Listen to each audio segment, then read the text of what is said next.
شجاعت اور بہادری، بے مثال اعصابی نفسیاتی قوت اور حربی مہارت کا مطلب ہے جنگ کرنے کی صلاحیت، یہ وہ بیسک پوائنٹس تھے جن کی وجہ سے تاجدار کائنات صلی اللہ علیہ وسلم نے تمام مارکوں کو سر کیا، یعنی کامیاب ہوئے۔ یہاں پر آپ ہیڈنگ لکھیں گے شجاعت و بہادری۔ تاجدار کائنات صلی اللہ علیہ وآلہ وسلم کی تمام مارکوں میں جو شجاعت اور بہادری تھی وہ بے مثال اور لازوال تھی۔ آپ جرت اور بہادری کا خود پیکر تھے، اور جب آپ کے اندر جذبہ اور ولولہ دیکھتے صحابہ کرام تو ان کے اندر بھی جوش اور جذبہ پیدا ہوتا اور وہ کامیابی اور کامرانی کا مظاہرہ کرتے۔ پھر اگلے سینٹنس پر آپ لکھیں گے غزوہ احد و حنین کا واقعہ۔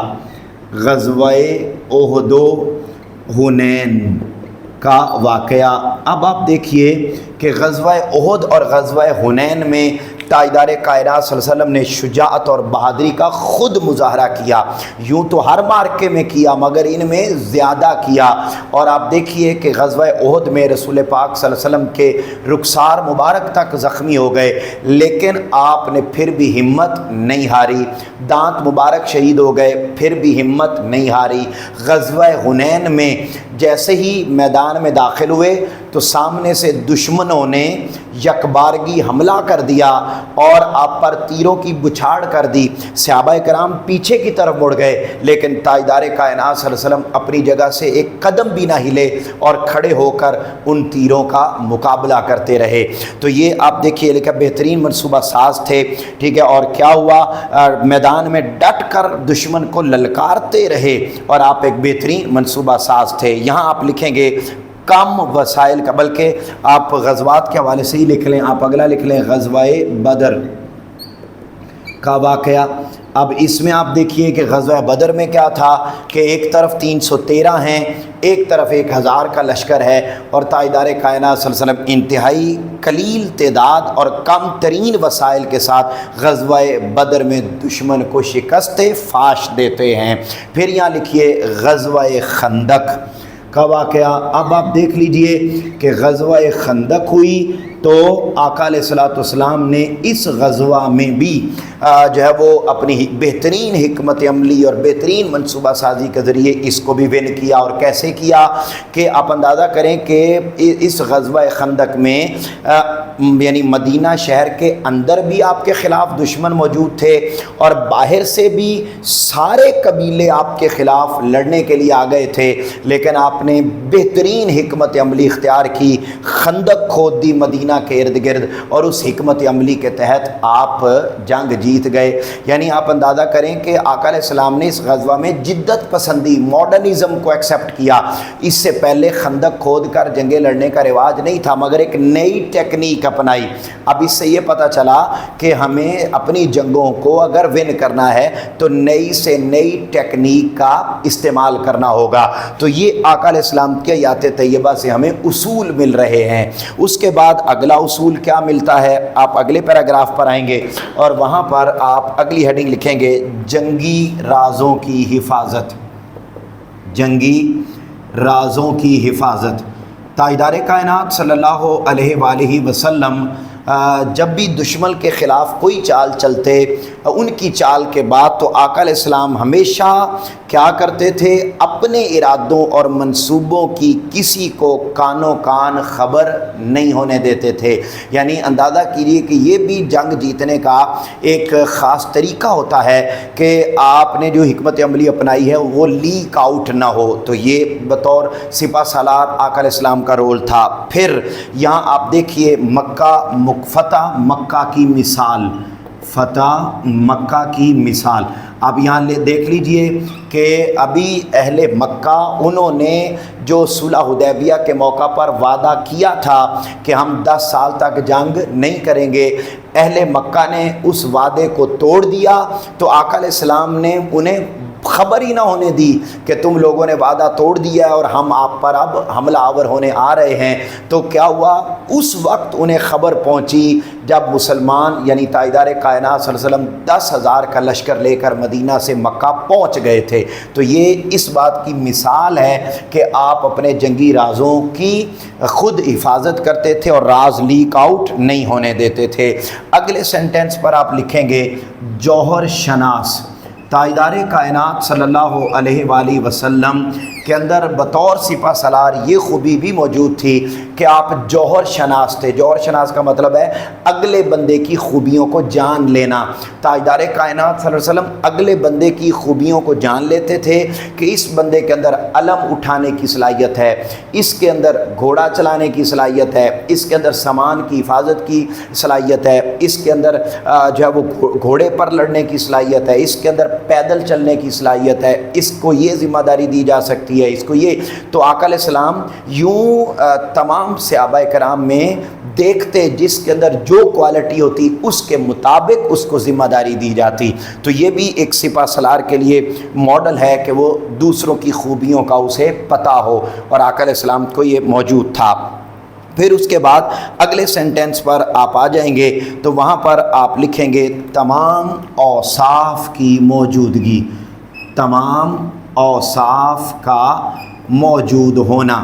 تاجدار کائنات صلی اللہ علیہ وآلہ وسلم کے اندر وہ تمام اوصاف موجود تھے جو ایک سپہ سالار کے اندر ہونے چاہیے، بلکہ کائنات کے اندر میں تو یوں کہوں گا کہ کائنات کے اندر جتنے بھی سپہ سالار پائے جاتے ہیں وہ سارے لوگوں کی خوبیاں بطور سپہ سالار جمع کر دی جائیں اور پھر ان خوبیوں کو تاجدار کائنات صلی اللہ علیہ وسلم کی شخصیت میں دیکھا جائے تو تاجدار کائنات صلی اللہ علیہ وسلم کے اندر بطور سپہ سالار جو خوبیاں پائی جاتی ہیں وہ ان سے کہیں زیادہ ہیں۔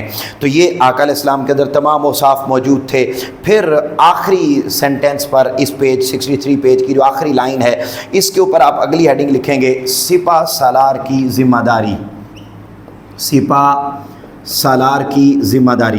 اب سپہ سالار کی ذمہ داری کیا ہونی چاہیے، کیا ہوتی ہے، اور آقا علیہ السلام کے اندر وہ کتنی موجود تھی؟ تو ڈیفینیٹلی وہ ساری، مثلاً وہ کہتا ہے جی کہ اس کے اندر دور اندیشی، تدبر، بصیرت، بہترین منصوبہ بندی، یہ چیزیں ہونی چاہیے۔ اس کے پاس جنگی فنون ہونے چاہیے، وہ قابل ترین افسروں کا تقرر کرے، فوج میں نظم و ضبط کو یقینی بنائے، سپاہیوں کی حوصلہ افزائی کرے، ان سے ہمدردانہ تعلق کو اپنی ترجیح بنائے، فوج کو جدید ترین ہتھیاروں ٹیکنالوجی سے لیس کرے، اس کی مناسب تربیت کا اہتمام کرے، مستعد و چاق و چوبند رکھے اور لڑائی کے موقع پر جرأت ایمانی اور بہادری کا مظاہرہ کرے۔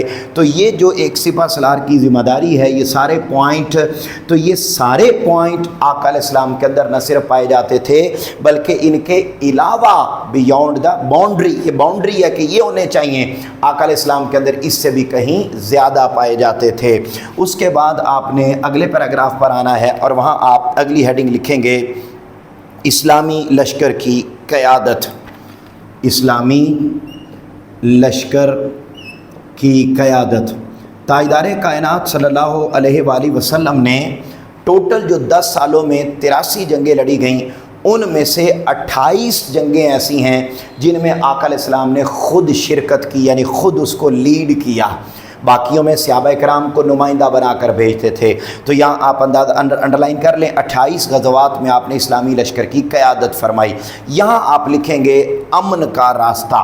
اچھا، آقا علیہ السلام کی اگلی اسٹریٹجی یہ ہوتی تھی کہ آپ جنگ کے لیے جاتے، لیکن جاتے اس وقت جب آپ پر جنگ مسلط کی جاتی، آپ جاتے تو وہاں جا کر پہلے ہی ان پر حملہ نہیں کر دیتے تھے بلکہ ان کو مذاکرات کی دعوت دیتے اور امن کا راستہ یعنی تلاش کرتے، اور آقا علیہ السلام کی کوشش ہوتی کہ جنگ نہ ہو۔ اس کا یہ مطلب نہیں ہے کہ تاجدار کائنات صلی اللہ علیہ وسلم معاذ اللہ استغفر اللہ بزدل تھے یا جرت اور بہادری کا پیکر نہیں تھے معاذ اللہ، یا آپ جنگ نہیں لڑنا چاہتے تھے، بلکہ کیا آقا علیہ السلام انسانیت کو بچانا چاہتے تھے۔ آقا علیہ السلام خواہ ان کے مریں یا ادھر شہید ہوں مسلمانوں کے، تو آقا علیہ السلام انسانیت کے لیول پر سوچتے تھے کہ انسان مر جائیں گے، شہید ہو جائیں گے، لہذا آقا علیہ السلام کی ترجیح ہوتی تھی کہ انسانوں کو زندہ رکھا جائے اور جنگ کی نوبت نہ آ سکے۔ اس کے بعد آپ دیکھیے کہ اس کی ہجرت مدینہ کے بعد میثاق مدینہ نبی کریم کی امن پسندی کا منہ بولتا ثبوت تھا۔ یہاں پر آپ اگلی ہیڈنگ لکھیں گے دفاعی جنگ۔ آقا علیہ السلام کی جو اگلی خوبصورتی تھی جنگ کے معاملے میں وہ یہ تھا کہ آقا علیہ السلام نے جنگ کو مسلط نہیں کیا کسی پر، بلکہ تاجدار کائنات صلی اللہ علیہ وسلم ہمیشہ ڈیفینسو وار لڑتے، یعنی کوئی آپ پر حملہ آور ہوتا، کوئی آپ کے خلاف پلاننگ کرتا اور پھر آقا علیہ السلام جو ہے وہ جنگ کرتے، ادروائز آقا علیہ السلام جنگ نہیں کرتے تھے، ہمیشہ اقدامی لڑائی سے گریز کیا۔ یہاں پر آپ لکھیں گے جہاد کی اجازت، جہاد کی اجازت۔ اگلے سینٹنس پر آپ ہیڈنگ لکھیں گے جہاد کی اجازت۔ اب اس کے اندر کیا لکھا ہوا ہے؟ بڑی سادہ کہتے ہیں جب جہاد کی اجازت مل گئی تو دین اسلام کی سربلندی کے لیے کوششیں تیز کر دی گئیں، اس میں بھی ذاتی مفاد کی کوئی گنجائش نہیں رکھی گئی، یعنی جب قرآن مجید میں اللہ نے جہاد کو فرض کر دیا اور مسلمانوں کو جہاد کرنے کی اجازت دے دی گئی، اس وقت بھی آپ نے ذاتی مفاد کو سامنے نہیں رکھا بلکہ اللہ کی رضا کی خاطر آپ نے جنگ کو لڑا ہے۔ اس کے بعد اگلا آپ لکھیں گے مسلمانوں کو حکم۔ پھر جب جنگ ہوتی تھی تو باقاعدہ تاجدار کائنات صلی اللہ علیہ وسلم نے مسلمانوں کو حکم دے رکھا تھا کہ اگر دشمن صلح پر آمادہ ہو جائے تو آپ نے ان سے صلح کرنی ہے، جنگ کا راستہ اختیار نہیں کرنا۔ اللہ تعالیٰ نے قرآن مجید میں بھی واضح طور پر ارشاد فرما دیا تھا کہ کیا ارشاد فرمایا تھا؟ ہیڈنگ آپ لکھیں گے ارشاد ربانی یا ارشاد باری تعالیٰ۔ فرمایا وَإِن جَنَحُوا لِلسَّلْمِ فَاجْنَحْ لَهَا وَتَوَكَّلْ عَلَى اللَّهِ، اور اگر وہ کفار صلح کی طرف مائل ہوں تو آپ بھی ان کی طرف مائل ہو جائیے اور اللہ ہی پر بھروسہ رکھیے۔ اس کے بعد اگلے سینٹنس پر آپ ہیڈنگ لکھیں گے احکام الہی کو مد نظر رکھنا۔ جی، احکام الہی کی پیروی آپ یہ بھی لکھ سکتے ہیں۔ احکام یاد رکھ لیں کہ آقا علیہ السلام کے جنگ کا اگلا اصول یہ ہوتا کہ آقا علیہ السلام ہمیشہ اللہ تعالیٰ کے احکام کی روشنی میں ہی لڑائی کرتے اور اس میں بھی پھر اللہ کے احکام کے مطابق صلح کو ترجیح دیتے۔ یہاں آپ لکھیں گے صلح حدیبیہ کا واقعہ، صلح حدیبیہ کا واقعہ۔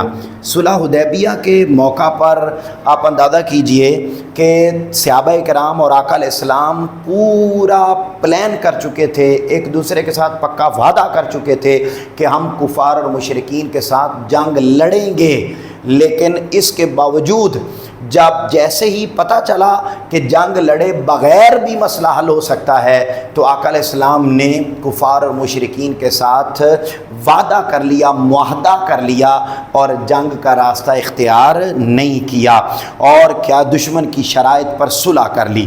یہاں آپ لکھیں گے نبی اکرم صلی اللہ علیہ وآلہ وسلم کی تعلیم یا تعلیم نبوی صلی اللہ علیہ وآلہ وسلم۔ جنگ کے معاملے میں صحابہ کرام کو جب جنگوں پر بھیجا جاتا تو اس دوران آقا علیہ السلام کی تعلیمات کیا ہوتی تھیں، تو وہ یہاں لکھی ہوئی ہے کہ آقا علیہ السلام فرمایا جہاں تک ہوتا لڑائی سے گریز کیا جائے، لیکن اگر لڑائی ضروری ہو جائے تو پھر اے میرے صحابہ آپ نے کیا کرنا ہے؟ ڈٹ جانا ہے، صبر کرنا ہے، جرت اور بہادری کے ساتھ مقابلہ کرنا ہے۔ پھر آپ صلی اللہ علیہ وسلم نے اپنے ساتھیوں کو تعلیم دی، یہ اب لکھ لیجئے ساتھیوں کو تعلیم۔ صحابہ کرام کو کیا تعلیم دی آقا علیہ السلام نے؟ وہ بھی ذرا سن لیجئے۔ لکھا ہوا ہے کہ دشمن کے ساتھ جنگ کی خواہش اور تمنا دل میں نہ رکھا کرو بلکہ اللہ تعالیٰ سے امن و عافیت کی دعا کیا کرو، البتہ جب دشمن سے مقابلہ ہو جائے تو پھر صبر و استقامت کا مظاہرہ کرو، یاد رکھو کہ جنت تلواروں کے سائے میں ہے۔ یعنی آپ اندازہ کریں کہ اگر صلح کا راستہ نکل سکتا ہے تو پھر صلح اس میں جنت ہے، لیکن اگر صلح کا راستہ نہ بچے تو پھر بزدل بھی نہیں بننا، ڈٹ کر پھر مقابلہ کرنا ہے، پھر تلواروں کے سائے کے نیچے جنت ہے۔ اس کے بعد آپ اگلے پیراگراف پر آ جائیں گے اور وہاں لکھیں گے جی اسوہ نبوی صلی اللہ علیہ وسلم۔ اس حوالے سے اسوہ نبوی صلی اللہ علیہ وآلہ وسلم بھی یہی ہے کہ آقا علیہ الصلوۃ والسلام کیا کرتے کہ ایسی صورتحال میں صبر اور جرأت و بہادری کا مظاہرہ کرتے۔ اگلے پوائنٹ پر، اگلی لائن پر آپ لکھیں گے مشاورت کا اصول۔ حضور نبی اکرم صلی اللہ علیہ وآلہ وسلم بطور سپہ سالار جب جنگ کا موقع آ جاتا تو پھر آقا علیہ السلام ود کنسلٹیشن سارے معاملات کو آگے چلاتے، یہاں تک کہ اپنی ازواج کے ساتھ بھی، پچھلے ٹاپکس میں ہم نے پڑھا کہ اپنی ازواج کے ساتھ بھی آقا علیہ السلام مشورہ کرتے کہ اب جنگ آ گئی ہے تو کیا کیا جائے، صحابہ کرام سے مشورہ کرتے۔ اور یہاں لکھا ہوا ہے کہ جب غزوہ خندق کا موقع آیا تو انڈر لائن کر لیجیے، MCQs ہے، حضرت سلمان فارسی رضی اللہ تعالیٰ عنہ ان کے ساتھ کیا کیا گیا، مشورہ، انہوں نے مشورہ دیا کہ یا رسول اللہ ہم خندق کھود لیتے ہیں، اور آقا علیہ السلام نے اس مشورہ کو قبول فرمایا اور اس کے مطابق پھر اپنا دفاع کیا۔ اس کے بعد اگلے پوائنٹ پر آ جائیے اور وہاں اگلی لائن پر وہاں آپ ہیڈنگ لکھیں گے لڑائی کے اصول۔ تو آقا علیہ الصلوۃ والسلام کے ہاں لڑائی کرنے کے اصول کیا تھے کہ جب جنگ شروع ہو گئی ہے تو میدان جنگ آپ نے کیا کرنا ہے۔ آپ فرمایا کرتے کہ کسی عمر رسیدہ بزرگ، کم سن بچے، کسی خاتون کو قتل نہ کیا جائے۔ آپ نے جنگی قیدیوں سے برا سلوک کرنے سے منع فرمایا، مقتولین کے اعضاء کاٹنے سے روکا، ٹھیک ہے جی۔ پھر جہاد کے لیے جاتے ہوئے راستہ بند کرنے کی ممانعت فرمائی، کسی دشمن کو آگ میں جلانے سے منع کیا، لڑائی سے غیر متعلقہ لوگوں سے لڑائی نہ کرنے کی تلقین کی۔ آپ نے صحابہ کرام کو رات کی تاریکی میں دشمن پر حملہ کرنے، مذہبی رہنماؤں کو قتل کرنے، دیگر مذاہب کی پرامن عبادت گاہوں کو نقصان پہنچانے اور سرسبز درختوں کو کاٹنے سے بھی منع فرمایا۔ یہ آقا علیہ السلام کا تھا اصول کہ جب آپ دشمن کے ساتھ لڑ رہے ہیں تو صرف انہی سے لڑنا ہے جو آپ سے لڑنے آ گئے ہیں، صرف، اور اس کے علاوہ آپ نے کسی کو کوئی تکلیف یا اذیت نہیں، یہاں تک کہ درختوں کو بھی نہیں کاٹنا۔ یعنی آپ اندازہ کیجئے کہ آقا علیہ السلام کے پھر اگلے پیراگراف پر آپ لکھیں گے قیدیوں کے ساتھ سلوک، قیدیوں سے سلوک۔ تو آقا علیہ السلام نے پھر قیدیوں کے ساتھ اس نے سلوک کا کیا فرمایا، فرمایا جی کہ غزوہ بدر کے موقع پر وہ لوگ قیدی بن کر آئے جنہوں نے تکالیف دے کر آپ کو مکہ سے نکالا تھا، مگر آقا علیہ السلام نے ان پر بھی ظلم و تشدد کی بجائے ان کے ساتھ رحم دلی اور نرمی کا معاملہ فرمایا۔ پھر اگلا لکھیں گے عام معافی۔ اسی طریقے سے جب فتح مکہ ہوا تو آقا علیہ السلام نے اس وقت بھی ان کفار و مشرکین کو معاف فرما دیا جن کفار و مشرکین نے آپ کو اذیتیں دے کر مکہ سے نکالا تھا۔ اسی طریقے سے آپ اگلے پیراگراف پر آ جائیں گے، وہاں لکھیں گے فوائد و ثمرات۔ اگلا آپ لکھیں گے فوائد و ثمرات، فوائد و ثمرات۔ یہ ایک مین ہیڈنگ ہے کہ یہ جو آقا علیہ السلام کی جنگی حکمت عملیاں ہم نے پڑھی ہیں، اس سے ہمیں کیا کیا باتیں سمجھ میں آتی ہیں، ہمیں کون کون سے اصول ملتے ہیں۔ تو یاد رکھ لیجئے پہلا اصول ہمیں جو ملتا ہے وہ یہ لکھیں گے فتح کا حصول، فتح کا حصول۔ حضور نبی اکرم صلی اللہ علیہ وسلم کہ ان اصول و ضوابط کو اگر ہم مد نظر رکھتے ہیں تو اسوہ نبوی کی پیروی کی روشنی میں ہر جنگ کو بہت آسانی سے جیتا جا سکتا ہے۔ نمبر 2، فوائد کا حصول یا مقاصد کا حصول۔ یاد رکھ لیں ان اصولوں پر عمل پیرا ہو کر جس مقصد کے لیے جنگ لڑی جا رہی ہے وہ مقصد بآسانی حاصل ہو سکتا ہے۔ اگلے پوائنٹ پر آپ لکھیں گے دفاعی مضبوطی۔ آقا علیہ الصلوۃ والسلام کی ان ساری اصولوں کو پڑھ کر سمجھ کر ہم اپنے ڈیفنس کو، اپنے دفاع کو، اپنے ملک کی سرحدوں کو محفوظ بنا سکتے ہیں۔ اگلے پوائنٹ پر آپ لکھیں گے جی فوج کی حوصلہ افزائی۔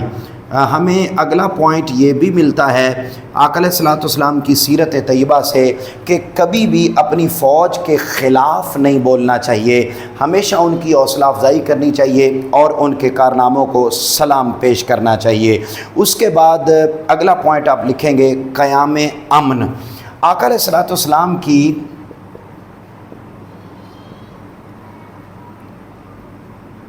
بلکہ بس اتنا کافی ہے، قیام امن کا بلکہ وہ اسی کے اندر معنی ہو جائے گا قیام امن آپ لکھیں گے۔ یاد رکھ لیں آقا علیہ الصلوۃ والسلام کے ان اصولوں کو مد نظر رکھتے ہوئے ہم پوری دنیا کو امن کا گہوارہ بنا سکتے ہیں۔ پھر اس کے بعد آخری پیراگراف ہے، اور آخری پیراگراف پر بیٹے آپ ہیڈنگ لکھیں گے خلاصہ کلام، اور اس خلاصہ کلام میں پھر اس ساری بات کو سمرائز کر کے بیان کر دیا گیا ہے۔ تو یہ آپ کا ایک کمپلیٹ لانگ کویسچن ہے، اس میں کوئی اضافی ہیڈنگز لکھنے کی ضرورت نہیں ہے، آلریڈی چیزیں کافی لینتھی ہو گئی ہیں، تو آپ نے اس کو اس کے مطابق کرنا ہے۔ آئیے اس کے ذرا دیکھیے ایکسرسائز، اور اس کے جو short question M C Qs اور شارٹ کویسچن ہیں ان کو دیکھیے۔ حضرت سلمان فارسی کے مشورے پر عمل کیا گیا کس میں؟ غزوہ خندق میں۔ نبی کریم صلی اللہ علیہ وسلم دشمن کو اطلاع ملنے سے پہلے مکہ پہنچ گئے تھے، کب بیٹے؟ فتح مکہ کے موقع پر۔ نبی کریم کے طاقت کے باوجود کفار کے ساتھ معاہدہ کرنے سے ہمیں سبق ملتا ہے امن پسندی کا۔ خواتین بچوں اور بوڑھوں کو قتل نہ کرنے کا شمار ہوتا ہے آداب جہاد میں۔ اسوہ حسنہ کی روشنی میں جہاد فی سبیل اللہ کا مقصد کیا ہے؟ جی اعلاء کلمۃ اللہ۔ اس کے بعد بطور سپہ سالار نبی کریم کے 2 اوصاف تحریر کریں۔ تو آپ بیٹے ان میں سے کوئی سے بھی 2 اوصاف اس میں لکھ سکتے ہیں، لائک آپ اس میں سے اگر مطلب یہ لکھ لیں، یہی امن کا راستہ اور دفاعی جنگ، آپ یہ 2 پوائنٹ لکھ لیں۔ تو یہ یعنی آپ امن کا راستہ تلاش کرتے تھے اور آپ نے ہمیشہ دفاعی جنگیں لڑی ہیں، جنگیں مسلط نہیں کی ہیں، ٹھیک ہے جی، یہ آپ لکھ سکتے ہیں۔ آپ یہ والا پوائنٹ لکھ سکتے ہیں، یعنی کوئی بھی ان میں سے آپ پوائنٹ لکھ سکتے ہیں۔ اس کے بعد اگلا ہے صلح حدیبیہ میں نبی کریم کے کردار کو بیان کیجئے۔ تو یہ جو صلح حدیبیہ کا واقعہ ہے جو میں نے آپ کو ہیڈنگ لکھوائی ہے، صلح حدیبیہ کا واقعہ، یہ آ جائے گا دوسرا شارٹ کویسچن۔ اس کے بعد جنگ کے آداب کے حوالے سے نبی کریم صحابہ کرام کو کیا ہدایات جاری کرتے تھے؟ تو یہ بیٹا جو ساتھیوں کو تعلیم ہے، بلکہ آپ جنگ کے آداب کے حوالے سے آپ یہ لکھ لیں، یہ جو لڑائی کے اصول ہیں یہ زیادہ بہتر رہے گا۔ پھر اس کے بعد اگلا قیدیوں سے حسن سلوک کے بارے میں نبی کریم صلی اللہ علیہ وسلم کی تعلیمات، یہ آپ کر لیں، ٹھیک ہے کہ آپ نے ان کے ساتھ نرمی کا رویہ کیا۔ پھر اس کے بعد ہے اسلام اور تصور جہاد اور دہشت گردی میں کیا فرق ہے؟ یہ بیٹے آپ نے خود سے لکھنا ہے، اور اس کے آنسر میں کوئی لمبی چوڑی بات نہیں، سمپل اتنی بات لکھنی ہے کہ جی جہاد اللہ کے حکم سے کیا جاتا ہے اور اپنے دفاع کے لیے کیا جاتا ہے، جبکہ دہشت گردی کا مقصد لوگوں کی جانوں کو ضائع کرنا ہوتا ہے، اور اس میں اللہ کے احکام کو مد نظر نہیں رکھا جاتا، وہ سوائے قتل و غارت گری کے اور کچھ بھی نہیں ہوتا۔ اس میں انسانوں کا خون اپنے ناپاک عزائم کے لیے بہایا جاتا ہے، یعنی جہاد میں ہم اللہ کی رضا کے لیے لڑتے ہیں، دہشت گردی میں ہم اپنے ناپاک عزائم کی خاطر لڑ رہے ہوتے ہیں۔ تو یہ اس فرق کو بیان کرتے ہوئے آپ نے بیان کر دینا ہے۔ یہ پورا لانگ کویسچن اور اس کی ایکسرسائز مکمل ہوگی۔ مجھے امید ہے کہ یہ لیکچر بھی آپ کو بہت اچھے طریقے سے سمجھ میں آ گیا ہوگا۔ کمنٹ سیکشن میں اپنے خیالات کا اظہار ضرور کرتے رہیں، اور ان لیکچر کو دوسروں تک ضرور پہنچائیں، اور چینل کو جتنا ہو سکے میکسیمم پریویل کریں تاکہ زیادہ سے زیادہ بچوں کو فائدہ پہنچ سکے۔